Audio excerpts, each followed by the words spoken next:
Bonjour à toutes et à tous, bienvenue du coup pour cette nouvelle conférence en ligne proposée par la Ruche des infirmières libérales. Vous êtes nombreux et nombreuses aujourd'hui sur notre thématique du coup de la NGAP 2025. Donc un petit débrief vraiment incontournable pour vous, chers IDEL, pour du coup aborder 2026 sereinement.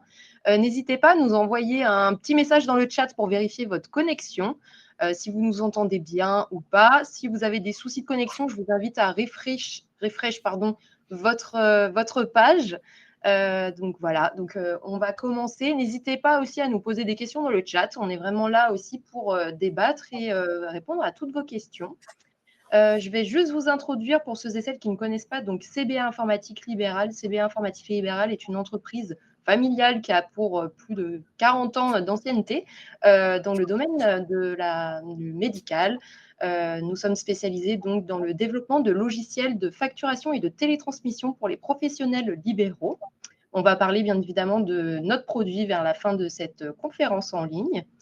Aujourd'hui, nous avons la chance du coup d'avoir Laurent qui va nous Présenter.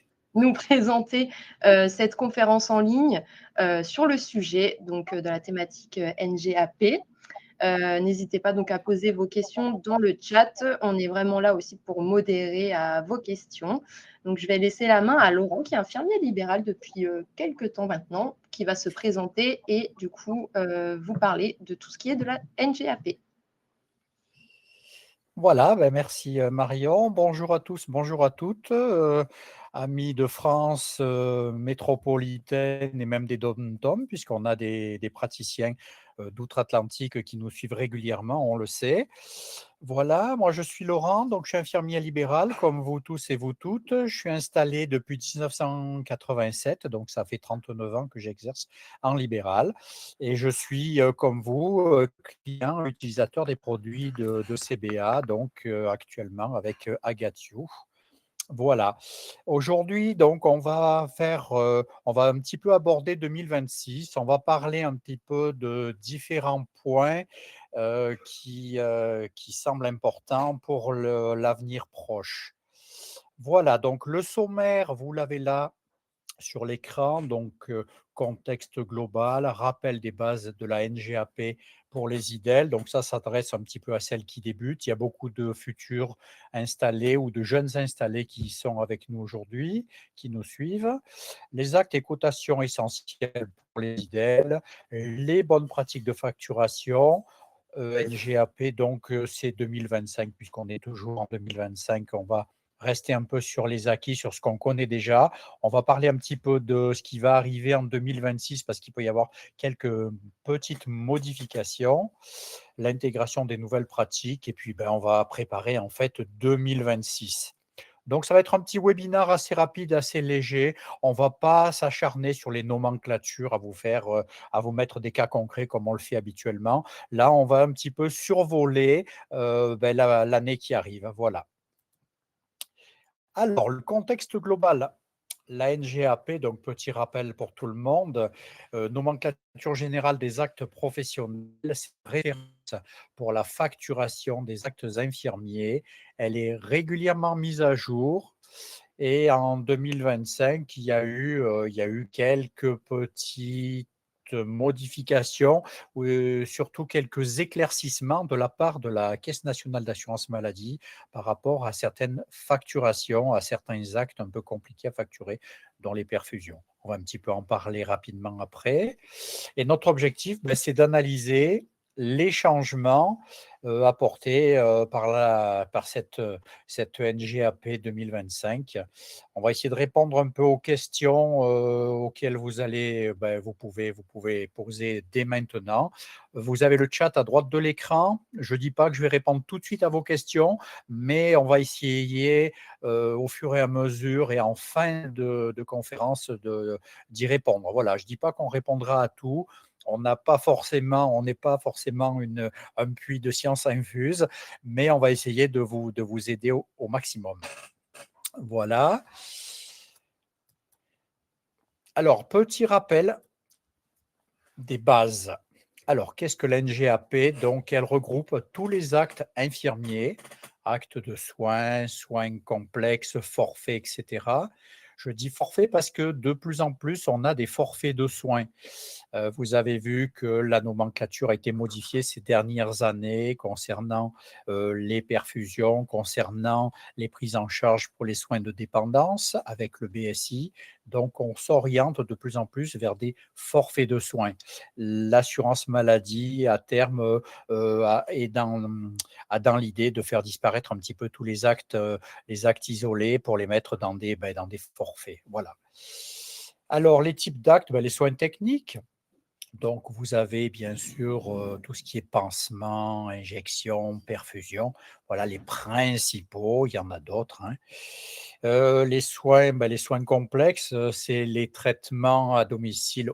Ça peut être à domicile, en général c'est à domicile, mais ça peut être aussi en cabinet pour des pathologies spécifiques, des soins de suivi, etc.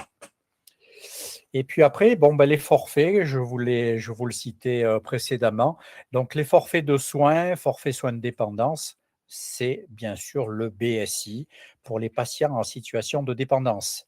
Alors, ce BSI a supplanté autrefois ce qu'on appelait les séances d'AIS, les AIS 3. Je ne parle pas d'AIS 6 parce que ça n'existe pas, hein. C'était en fonction du temps passé auprès du patient. Quand on accomplissait ses soins, on avait un AIS 3 par demi-heure de temps passé auprès du patient. Donc, on était en droit de coter 2 AIS 3 et non un AIS 6. Donc, 2 AIS 3 quand on passait 1 heure auprès d'un patient. Voilà. L'assurance maladie a modifié le système, a créé le BSI. Donc, le BSI, vous savez que pour créer un BSI, vous devez aller sur Amélie Pro. Ce n'est pas vous qui fixez le montant du BSI, c'est l'algorithme donc de Amélie Pro, de l'assurance maladie, qui va établir en fonction de tous les items que vous allez cocher, qui va établir le niveau de forfait du soin. Ça sera soit un BSA, soit un BSB, soit un BSC. Alors, 2025, on a eu des éclaircissements sur les conditions de facturation des perfusions. Alors, les perfusions, dans beaucoup de régions, beaucoup de caisses, il y a eu un peu des soucis. Des infirmiers ont été un peu inquiétés par rapport aux facturations sur les perfusions. En fait, la nomenclature est un petit peu floue. Je persiste à dire que c'est un petit peu flou et des fois un peu incompréhensible. Donc c'est vrai que, heu, les perfusions qui sont passées avant ont facturé la perfusion, ont facturé la pause, ont facturé, vous voyez, c'était tous des actes indépendants que l'on cumulait les uns aux autres. Maintenant, ils font des forfaits et ils veulent entre autres, limiter, ce qui concerne les perfusions dites longues. Je rappelle un peu ce qu'est une perfusion longue. Dite longue, c'est une perfusion supérieure à 1 heure. Donc, ces perfusions longues englobent la préparation, la pause et la préparation du ou des solutés de perfusion. Attention, c'est un petit détail qui a son importance parce que certains, s'il y avait 3 produits facturés, 3 perfusions, donc en fait, c'est une seule perfusion pour 2 ou 3 solutés qui vont passer en même temps. Voilà, donc il y a la perfusion longue et puis la perfusion courte, dite courte. La perfusion courte, c'est la perfusion théoriquement sous surveillance continue et la perfusion dure moins d'1 heure. Donc les cotations sont AMI 14 ou la perfusion longue, 15 si c'est un patient atteint d'une pathologie type cancer ou immunodéprimé, et la perfusion courte est cotée 9 chez un patient classique, et le patient cancéreux ou immunodéprimé, elle est cotée AMI 10. Et l'assurance maladie, en fait, veut que l'on ne facture plus qu'une facturation longue par 24 heures. Il y a eu un petit éclaircissement aussi concernant le débranchement, à savoir le AMI 5 qui vient pour le débranchement. Il n'est applicable que lors du réel débranchement, c'est-à-dire la fin de la série des perfusions. Si vous avez des perfusions sur 3 jours, le débranchement, vous ne pourrez le coter, donc cet AMI 5, vous ne pourrez le coter qu'en fin, vraiment lors de la dernière perfusion. Voilà, c'est un petit peu là-dessus qu'ont porté les éclaircissements. Vous avez dû recevoir cette circulaire. C'est une fiche, comme on appelle une fiche osmose, qui a été diffusée par l'assurance maladie il y a quelques semaines. Voilà, n'hésitez pas à la récupérer, sinon, ou aller sur Amélie, Amélie Pro, vous devez pouvoir récupérer les infos. Ça change, pour certains, ça change un peu la façon de voir les choses et les pratiques. Bon, voilà, il faut faire attention parce que maintenant, suite à cette circulaire, on peut nous opposer et nous créer nous envoyer des indus sur les facturations que l'assurance, considérait entre guillemets comme un peu abusives. Voilà. Alors, qu'est-ce que Lucie? Sinon, on facturera l'AMI 4.1 pour le débranchement. Voilà.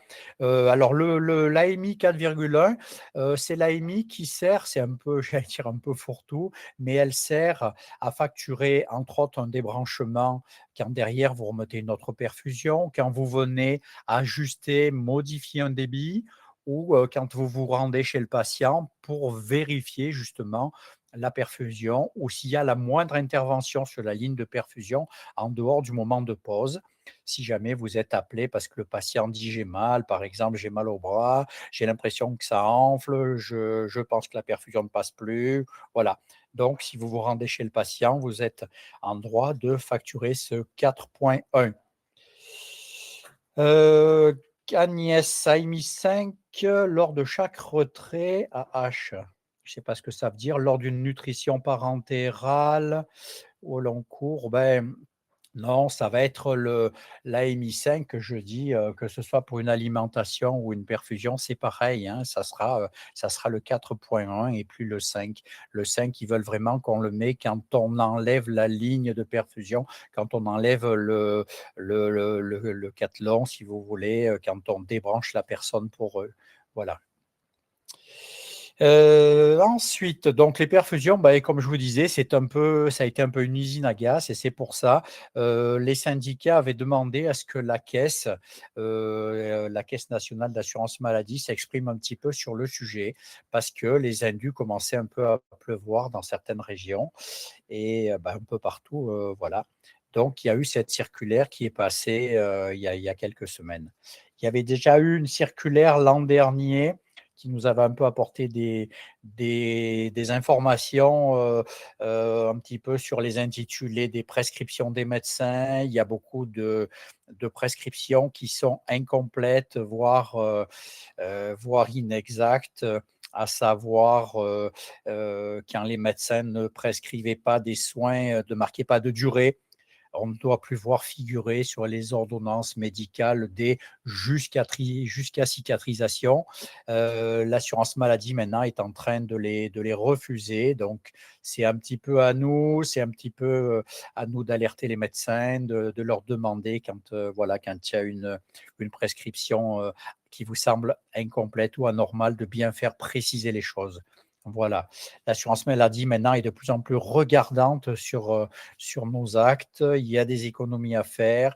Il y a eu des pratiques, heureusement, c'est une minorité, mais il y a eu un peu des pratiques abusives de certains praticiens.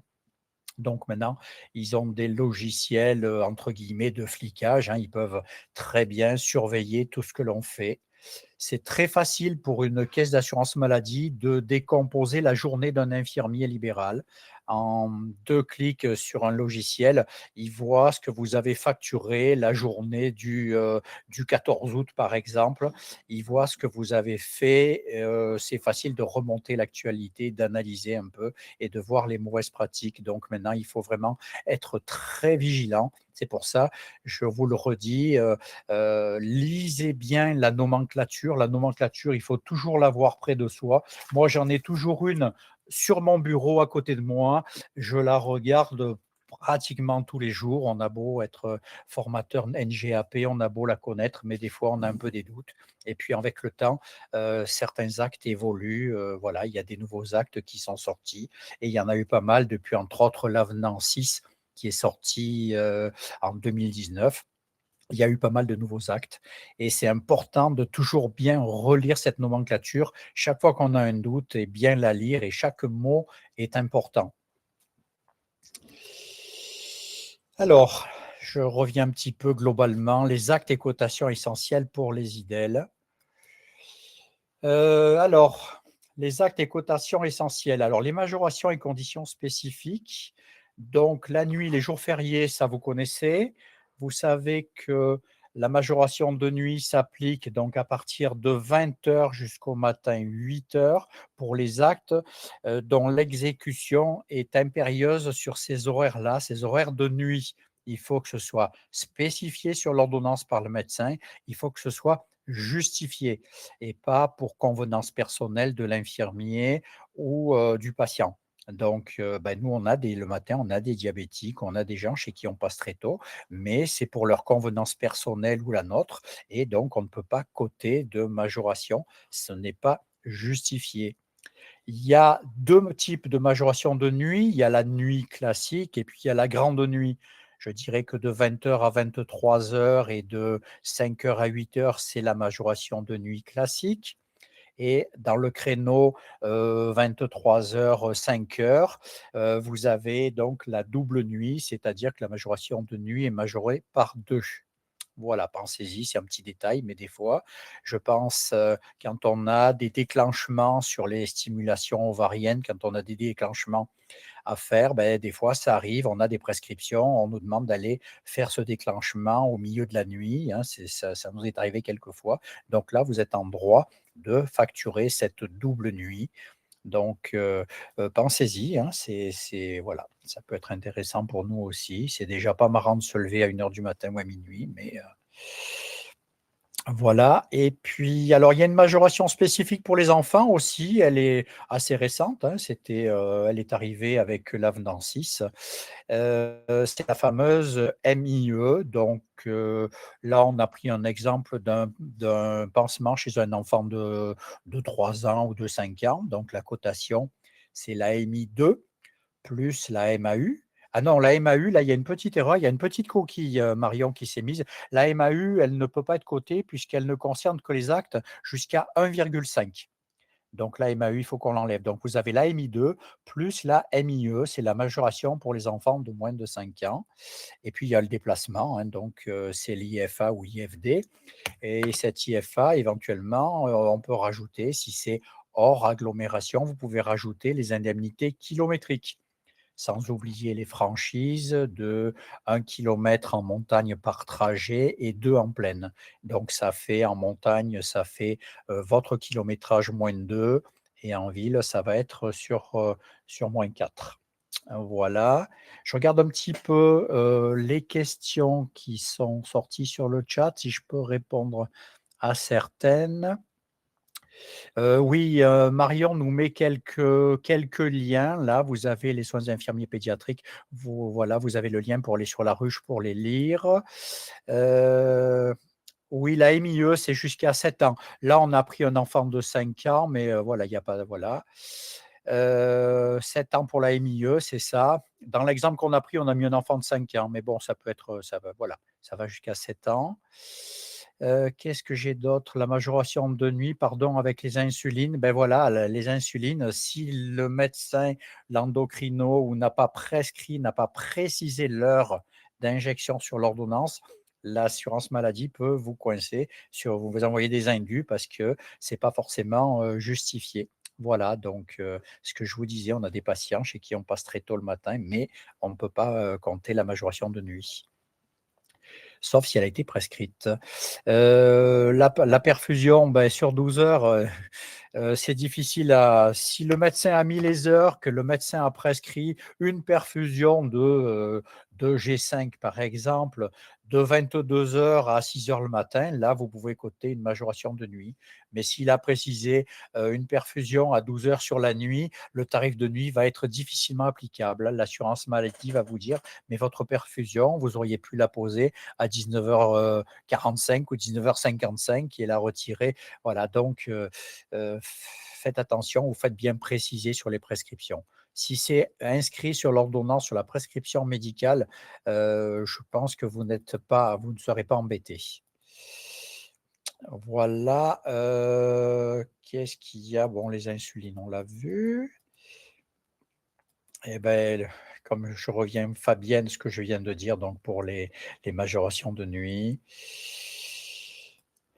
Toujours, Marion vous a mis un petit peu le guide des cotations. Vous pouvez le télécharger, soit par le lien là, soit par la ruche. Donc c'est un guide assez complet. On a mis une liste, assez exhaustive des différents actes. On les a classés par ordre alphabétique et puis il y a quelques mois, on l'a remis à jour, donc au cru 2025, voilà. Ce guide, on l'a fait, en partenariat avec CBA et il est assez complet, voilà. Il est avec une petite forme humoristique, mais vous avez la plupart des actes qu'on utilise, voilà, que l'on accomplit, régulièrement. On n'a pas tout mis, hein, il y a des actes qui ne figurent pas, comme les gardes de nuit, comme, voilà, certains actes qui sont un peu obsolètes, mais qui sont toujours à nomenclature.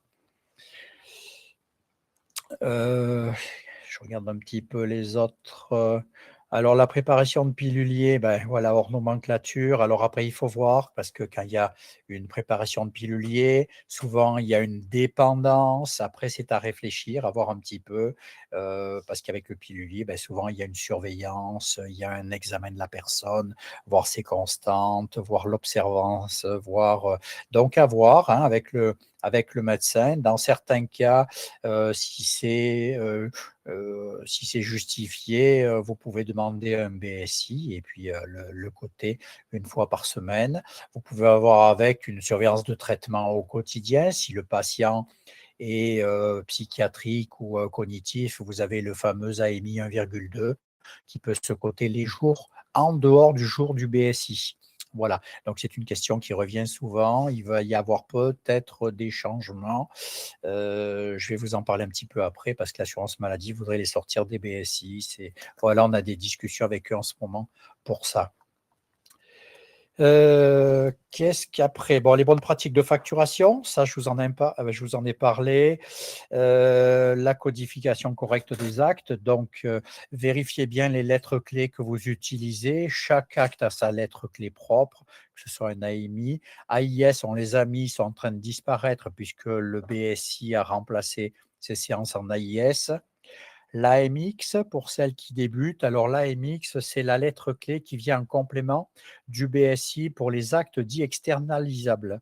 Donc, ça va être, par exemple, le pansement lourd et complexe ou la perfusion qui viennent se cumuler à taux plein avec le BSI, que ce soit un BSA, un BSB ou un BSC. Donc, cet acte que vous allez rajouter, en plus, il va être coté en AMX. La lettre X remplace le I pour montrer que c'est un acte externalisable qui vient en complément d'un BSI. Il y a la MCI. Alors la MCI, elle s'applique uniquement sur le pansement lourd et complexe. Alors attention par rapport au pansement lourd et complexe. Je vois régulièrement sur des prescriptions médicales le médecin inscrire réaliser un pansement complexe de l'orteil de monsieur machin. Alors attention, c'est pas parce qu'il a marqué pansement complexe qu'il rentre dans la liste des pansements lourds et complexes. Attention, il faut bien lire la nomenclature. Il y a la rubrique pansement lourd et complexe. Lisez-la bien et vous verrez, ça ne concerne vraiment pas tous les pansements. Attention. La MAU, donc la MAU, j'en ai parlé un petit peu tout à l'heure, elle s'applique pour les actes, tous les actes que vous allez facturer en acte isolé, bien sûr, puisque c'est une majoration pour un acte unique. Donc, elle s'adresse à tous les actes qui sont cotés de 0 à 1,5. Voilà. Enfin, 0, il n'y a pas d'AMI 0, mais voilà. L'AMI, on en a parlé pour les enfants jusqu'à 7 ans. Et puis après, ben, vous avez d'autres actes, hein. Vous avez les TLL, TLD, c'est les actes qui viennent avec la vidéoconsultation. Voilà, ça se fait.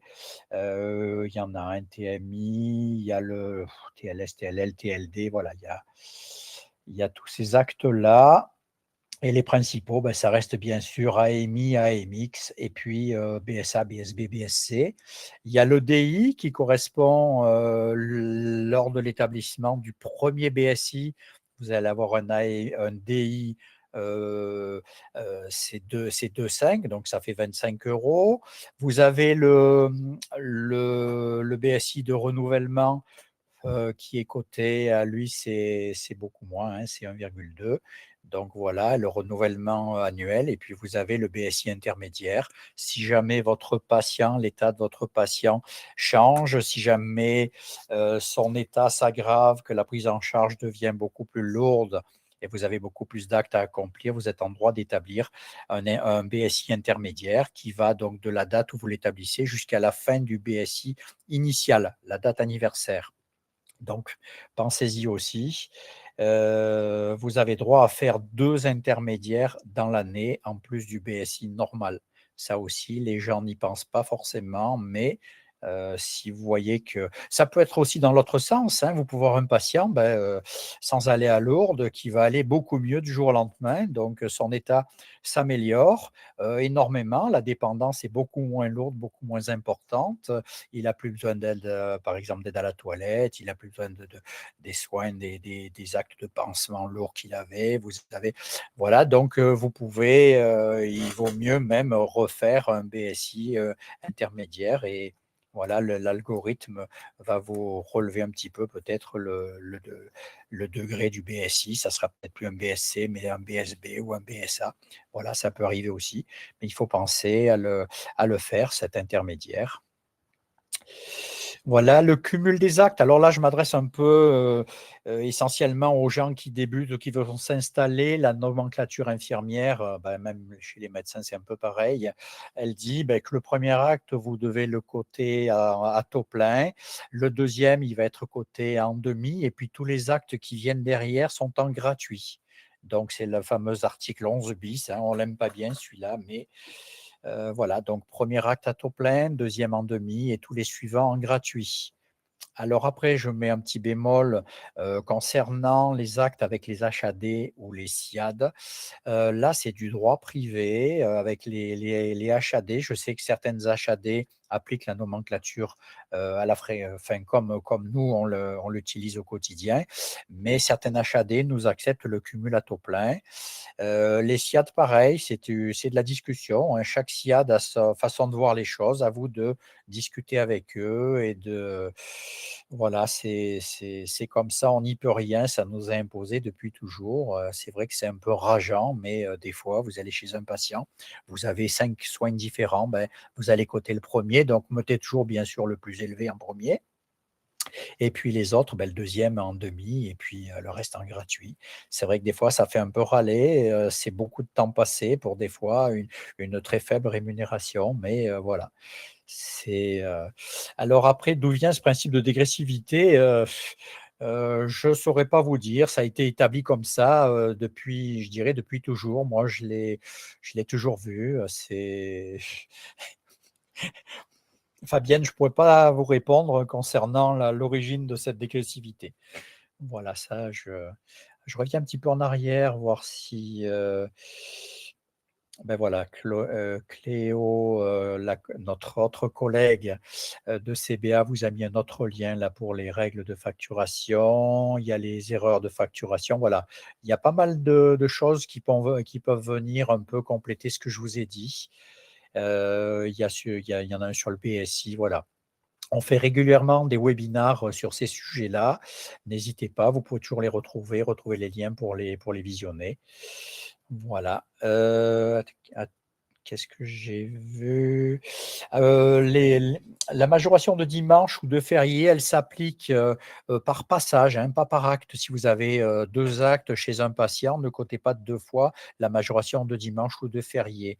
Ça, c'est pour celles qui débutent, attention, hein. Donc, c'est par passage. Vous allez passer 2 fois chez le patient, que ce soit pour un BSI ou pour des pansements 2 fois par jour, vous aurez le droit de coter, si vous passez 2 fois par jour, 2 fois votre majoration de dimanche. C'est par passage et pas par acte. Voilà. Alors, Qu'est-ce qu'il y avait d'autre? Fabienne, la majoration dimanche par jour férié ne se compte pas par acte, mais s'ajoute une seule fois. Non, c'est pas par acte, c'est ce que je dis, c'est par passage. Quand vous allez, faire 3 actes chez un patient, vous n'aurez le droit de coter qu'une seule majoration. Pareil pour les majorations de nuit, si vous avez, 3 soins dans la nuit au même passage, vous aurez droit qu'à une majoration de nuit. Alors Ni Isabelle, oui, c'est vrai que les syndicats, on se bat pour pas mal de choses. Vous savez qu'on n'a pas été revalorisé, notre AMI n'a pas été revalorisé depuis 2009. Ça, c'est c'est pas anodin, hein. Donc je vais un petit peu vous dire, heu Heu, il y a des choses en ce moment, qui sont en négociation. Il y a eu des négociations, ces jours-ci, au niveau de la CNAM avec donc entre les syndicats et la CNAM. On risque d'arriver en janvier ou février sur un nouvel avenant qui serait l'avenant 11. Bon, encore sous réserve, il y a des textes réglementaires de la loi infirmière qui doivent paraître, donc voilà. Hem Il va y avoir des projets, heu, il y a eu pas mal de discussions, entre autres sur le BSI, sur la coordination. Le BSI a une demande des syndicats pour que les majorations pour les BSI les plus lourds soient augmentées, voilà, parce qu'il y a vraiment des patients qui sont très, très dépendants avec des soins lourds et une demande des syndicats a été de revaloriser un peu ces BSI les plus lourds. Et puis on va demander aussi, on demande une précision, sur les critères. Voilà, pour ces majorations des pansements les plus lourds, on demande à ce que ce soit un peu réétudié, quand on établit les BSI, entre autres. Heu on a demandé, pour le fameux AMI 1,2 pour l'administration de l'assurance des traitements pour les patients. Jusqu'à présent, c'était limité aux patients dits psychiatriques ou cognitifs. On essaie de l'avoir, pour des patients atteints de pathologies, de polypathologies et voilà, on voudrait avoir un peu un élargissement de cet acte, un peu pour pouvoir facturer des patients pour des séances de traitement autres que la psychiatrie ou les cognitifs. Voilà, on essaie voilà, on va voir ce que ça va donner. On voudrait aussi que soient rajoutés donc les patients avec les troubles sensoriels, l'extension de l'administration des traitements tels que les voies d'administration, comme les colires par exemple. Donc c'est dans les discussions actuelles. On va voir ce qu'il en sort, d'ici quelques semaines, voire quelques mois. Heu, il y a des, il y a des discussions, par rapport toujours au diabète pour avoir le cumulato plein. On l'avait déjà, mais enfin bon, il y a les syndicats ont demandé encore un peu un élargissement et puis, une revalorisation financière de l'AMI, hein, et peut-être il y aurait une augmentation de 10 centimes de l'AMI, mais ça reste à négocier. Vous savez qu'en ce moment, les caisses de l'État sont plutôt vides. Il y a une crise qui dure et voilà, donc il y a d'autres professions en ce moment qui sont sur la sellette, que ce soit les agriculteurs, que ce soit là, il y a plein d'autres déficits à combler. Il y a un peu et les infirmiers, on a toujours été un peu la 5e roue du carrosse. On n'a jamais été trop écoutés, donc on espère arriver à quelques avancées, quelques revalorisations. Voilà, les bas de contention, alors les bas de contention, c'est toujours le débat. Normalement, c'est hors nomenclature. Si vous n'avez que ça, c'est du hors nomenclature. Il faut faire un devis au patient. Un devis, on fixe des honoraires, on dit toujours entre guillemets «avec tact et modération». Donc voilà. Après, il faut voir la dépendance de ces gens, s'il y a que la contention ou s'il y a d'autres actes avec. Bien souvent, quand ils deviennent, dépendants, il peut y avoir les médicaments, la surveillance, l'observance, la iatrogénie, voilà, il peut y avoir pas mal d'autres choses avec. Alors, les établissements, normalement, quand vous allez dans un établissement, il y a eu des précédents, il y a eu des jugements, dans ce sens-là. Quand on intervient, dans un établissement, normalement, c'est un seul déplacement pour tous les résidents. Voilà.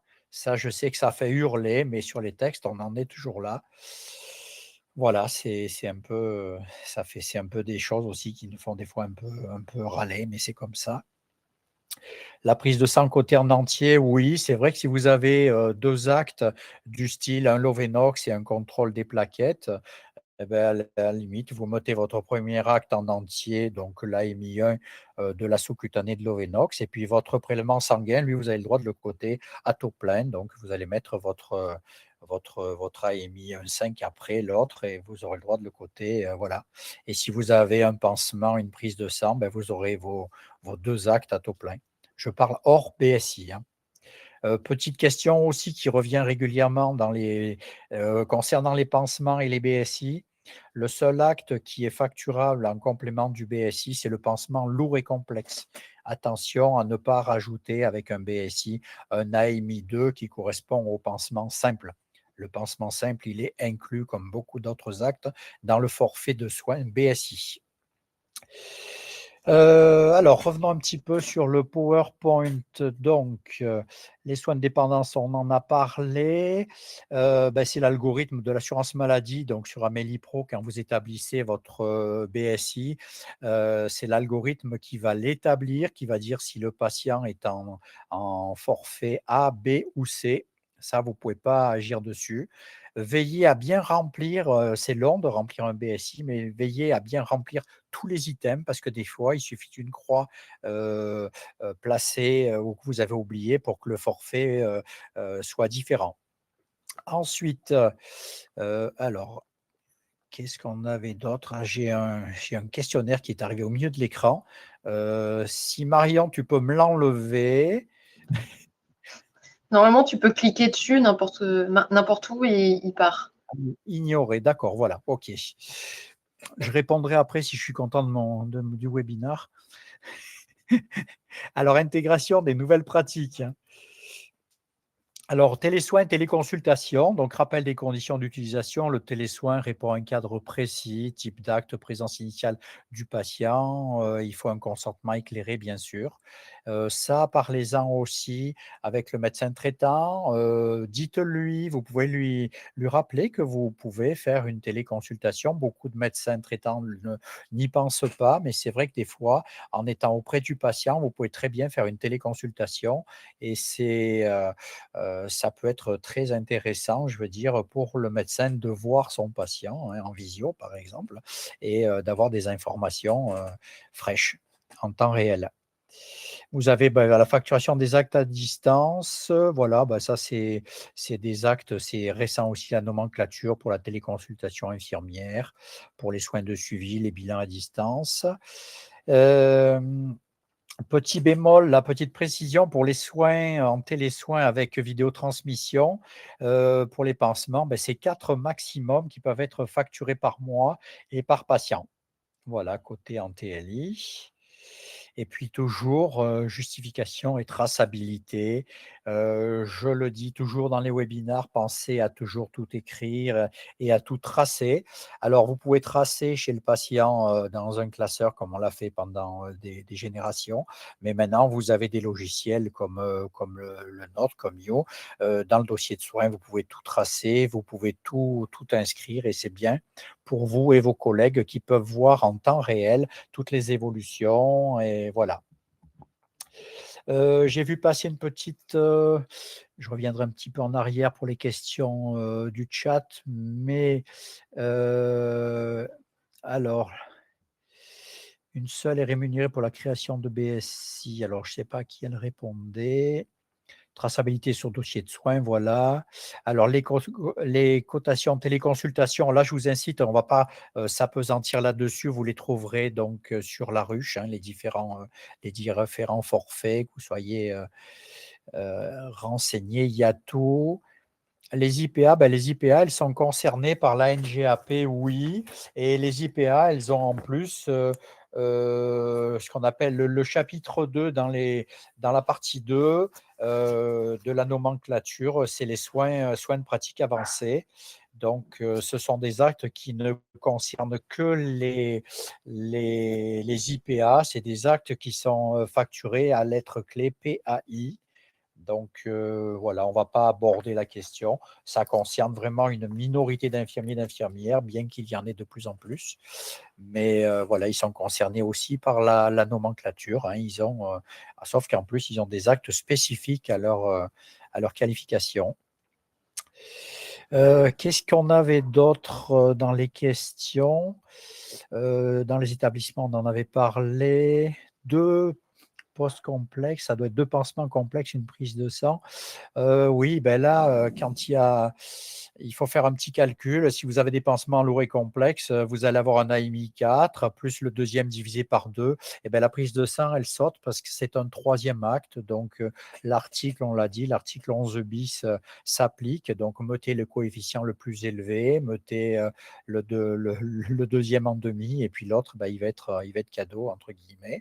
Et là, ben, pour répondre à Nathalie, si tu as deux pansements complexes, même ne serait-ce qu'un, pense à rajouter ta MCI. Donc la MCI, je le répète, elle s'adresse uniquement pour les pansements lourds et complexes et les pansements en soins palliatifs. Je mets une petite info aussi concernant le palliatif. Jamais vous verrez inscrit sur une ordonnance médicale que le patient est en soins palliatifs, dit palliatifs. Donc ça, si vous estimez il est en soins palliatifs, je vous conseille d'aller, on va vous mettre, si Marion peut le mettre, le lien pour aller récupérer le document qui s'appelle Palliadis. Donc, c'est un document sur lequel vous avez une dizaine de cases avec des items à cocher. Si vous remplissez plus de 3 cases, vous pouvez considérer votre patient comme palliatif. Il y a un palliatif classique et le palliatif Gironto pour les patients de plus de 75 ans. Donc, ce document, vous le remplissez, vous l'imprimez, vous le remplissez, vous le scannez et vous le gardez bien dans votre dossier de soins. Vous pouvez le garder dans le dossier de soins papier si vous avez un dossier de soins papier. Sinon, vous le scannez à l'intérieur du logiciel, dans le dossier de soins numérique de You, enfin de votre logiciel. Je dis You parce que moi j'utilise You, mais après je sais qu'il y a des gens qui nous suivent qui sont chez d'autres fournisseurs de logiciels. Voilà, mais je pense que tous les logiciels ont le dossier de soins adossé au logiciel. Donc, pensez à remplir ce document et vous verrez des fois, vous serez étonné quand vous remplissez le Palliadis de voir que vous avez un patient qui rentre dans les cases. Donc, ça change un petit peu les choses parce que si ce patient est palliatif, vous avez droit à côté une EMCI sur vos actes. Voilà. Donc, ce n'est pas négligeable. Qu'est-ce qu'on avait d'autre? Ouais, il y a un article sur les indus aussi. Vous savez qu'en ce moment, ça pleut, hein,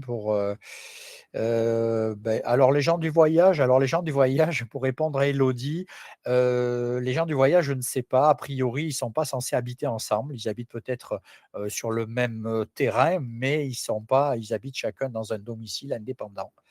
Les résidences autonomie, les résidences autonomie, normalement, c'est une résidence d'hébergement. Donc, normalement, il y a un déplacement par personne. Voilà, jusqu'à maintenant, c'était un petit peu flou.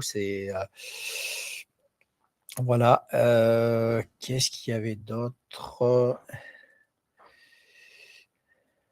Un certain logiciel côté le troisième acte à demi, ça c'est une erreur, hein. C'est pas forcément une erreur, intentionnelle, mais certains logiciels sont peut-être pas à jour, où il peut y avoir des erreurs, hein, ça, les colliers post-cataracte, alors là, on essaie un peu de se battre aussi là-dessus avec l'assurance maladie, normalement, vous avez droit à le mettre comme une surveillance de traitement, mais c'est limité à, je crois que c'est 15 actes en tout. Voilà, donc les bas de contention, on en a parlé. La dégressivité s'explique que par le fait que la CPM cotise. Alors, l'histoire de la CPM qui cotise, oui, c'est le fait d'être conventionné. Si vous êtes infirmier conventionné, la CPM participe effectivement à une partie de de nos cotisations d'assurance maladie. Voilà. Bon, Carpinco, non, ça n'a rien à voir. Voilà, je reviens un petit peu en arrière. Alors, la prise de sang est toujours cotée à taux plein, oui. Si elle est en acte, en deuxième acte, si elle est seule, elle est à taux plein. Si elle est en deuxième acte, elle va être aussi à taux plein. Mais si elle est en troisième acte, elle saute parce que l'article 11 bis, je vous le disais, s'applique, elle passe aux oubliettes. Les patients, donc les patients dans le même foyer, ben pareil, c'est comme je vous disais, un seul déplacement. Faites-y attention. Voilà. Ensuite, qu'est-ce qu'on avait? Donc, l'intégration des nouvelles pratiques. Donc, je vous l'ai déjà cité avant, les actes de coordination, la MCI, pour des patients souffrant de pathologies chroniques, codification, oui. Alors bon, la MCI, elle s'applique pour les pansements lourds et complexes et elle s'applique, comme je vous disais, pour les patients qui sont en palliatif uniquement. Voilà. Et attention, la MCI, les HAD, les SIAD, ils ne veulent pas en entendre parler. Donc ça, ben, en échange avec les HAD, souvent vous avez le cumul à taux plein de tous les actes, mais la MCI, la plupart du temps, pour ne pas dire tout le temps, ils refusent de la prendre en charge. Ils estiment que c'est eux qui font la coordination. Voilà. Voilà, donc eh ben, go pour 2026. Je vous ai fait un petit peu le résumé de ce qui va se passer. Donc, anticiper les révisions des pratiques et des tarifs. Donc, je vous ai dit un peu ce qui nous attend, ce qui est dans les tuyaux. Là, je vous ai parlé un petit peu, c'est les dernières infos que j'ai en haut lieu, que j'ai reçues hier. Donc, il y a du changement un petit peu dans l'air. On espère que 2026 sera un bon cru. Il faut qu'on s'adapte aux nouvelles pratiques. Donc, bon, les pratiques avancées, on en a un petit peu parlé. N'oubliez pas l'obligation de formation. On est obligé, il y a une obligation triennale pour la formation professionnelle. Vous savez qu'en présentiel, même en distanciel, elles sont indemnisées si elles rentrent donc dans le cadre du DPC. Pensez-y, hein. Jusqu'à maintenant, je n'ai jamais entendu de sanctions, mais ça pourrait venir, hein. On va nous demander de plus en plus de choses. J'ai vu passer un texte là sur l'utilisation des biocides aussi. Voilà, il y a quelques trucs, sans parler des accréditations qui, dans l'avenir, devraient se faire. Chaque infirmier devrait être accrédité, devrait être contrôlé dans ses pratiques, dans ses DASRI, dans un peu tout. Voilà, dans l'avenir, ça risque de devenir de plus en plus compliqué pour la profession. Voilà, on a guère le choix. Bon, ben voilà, donc go pour 2026. Je rappelle des clés du succès. Donc, comprendre les règles de cumul, connaître les majorations possibles, on les a citées, gérer les forfaits correctement et adapter la facturation en fonction des évolutions. Donc, relisez la circulaire. Marion vous a mis le lien, la circulaire, les éclaircissements pour les facturations des perfusions. C'est important, ça peut vous éviter un peu des ennuis, entre autres des ennuis d'indus. Et puis, ben, rester actif, en veille sur les actes qui vont sortir ou qui vont être modifiés dans les semaines, les mois à venir. Voilà, donc restez vigilants et puis suivez un petit peu les infos. Je vous le redis, vous avez la ruche. La ruche, ben, ça vous permet de récupérer un petit peu toutes les infos que CBA, que Marion, Cléo, Ambre, enfin toute l'équipe récupère à droite à gauche. Les infos que nous, par le biais de nos syndicats, on récupère aussi. On essaie d'anticiper, de vous mettre tous les jours ou tous les 2 jours une nouvelle info sur la ruche, sur des sujets différents. N'hésitez pas à aller sur la ruche et puis un petit peu de temps en temps, un peu tout relire. Voilà. Il y a les guides sur la ruche, donc celui des cotations. Voilà, donc on l'a fait avec CBA en partenariat, on l'a fait ensemble il y a quelques années et on essaie de le garder à jour. On y revient un petit peu tous les ans dessus pour revoir ce qui a évolué, remettre à jour s'il y a eu des nouveautés. Voilà, c'était un petit aperçu de ce qui nous attend, de ce qui se passe en ce moment. N'hésitez pas à poser des questions et puis, je vous dis, la ruche est là aussi pour vous aider. On est là aussi pour vous aider avec ces petits webinars et voilà, on essaie d'avoir au moins 1 ou 2 fois par mois, des sujets qui concernent, tant les futurs installés, les jeunes installés que les infirmières déjà expérimentées. Voilà, on est un métier en perpétuelle évolution, en perpétuel, renouvellement donc n'hésitez pas, hein, gardez toujours à l'esprit qu'il faut être formé et bien informé. Voilà. Marion, je vais te repasser la parole. Je crois que tu vas parler un petit peu de You. Je vous remercie tous et toutes d'avoir été si nombreux aussi à nous suivre. Et puis, je vous souhaite de passer de bonnes fêtes de fin d'année, de travailler, bien sûr, on est obligé de travailler, d'avoir aussi du bon temps. Profitez-en, profitez des vôtres. Et puis, vous savez, ça passe très, très vite. Moi, je suis arrivé à 40 ans de libéral et j'ai l'impression que c'était hier ou avant-hier que je me suis installé et il y a encore des choses que je ne sais pas, que j'apprends, régulièrement et c'est un peu aussi l'intérêt de ce métier. Voilà, on se remet en question, très souvent et on vit avec les gens, on les accompagne. Voilà. Eh bien, Merci je te laisse la beaucoup. parole. Merci beaucoup Laurent, en tout cas pour ce partage du coup de connaissances sur la NGAP. On a eu pas mal de questions, donc c'était hyper dynamique, c'est hyper sympa au niveau du chat. Donc moi je vais juste vous introduire donc en fait Agatiu, comme vous pouvez le voir, c'est vraiment notre logiciel en fait de facturation de télétransmission et qui en plus de ça vous permet du coup de coter au mieux vos actes isolés parce que bien évidemment nous avons intégré du coup l'intelligence artificielle au sein de ce logiciel là pour vous permettre du coup de générer plus facilement vos cotations et surtout vous faire gagner du temps. Comme vous pouvez le voir, donc pour Noël, on fait une offre commerciale, 6 mois d'abonnement à Gatsu, donc offert. Et en plus de ça, il y a un tirage au sort pour un voyage féerique à gagner. Donc vous avez toutes les conditions donc dans le petit lien qu'on vous a envoyé juste ici. Si vous souhaitez être contacté par un conseiller, je vous publie juste un petit sondage juste ici, si oui ou non. Comme ça, vous avez un commercial qui peut très bien du coup, vous montrer une démo d'Agatiu. Et donc voilà, donc merci encore à toutes et à tous d'avoir été présents et actifs aujourd'hui. Comme l'a dit Laurent, donc sur la ruche des infirmières libérales, on publie beaucoup de contenu pour vous accompagner au mieux dans votre activité libérale. Donc nous sommes présents sur Facebook, sur Instagram, sur YouTube et sur TikTok. N'hésitez surtout pas à nous suivre sur les réseaux sociaux. Nous faisons pas mal de petits jeux concours sympas à faire gagner du coup des petits cadeaux assez sympas, surtout en ce moment pendant les périodes de fête. Donc, n'hésitez pas du coup à nous suivre et potentiellement pour des prochaines aussi conférences en ligne sur d'autres thématiques pour du coup l'année 2026. Donc, je souhaite de belles fêtes à toutes et à tous, du courage à tous et à toutes pour du coup cette fin d'année 2025.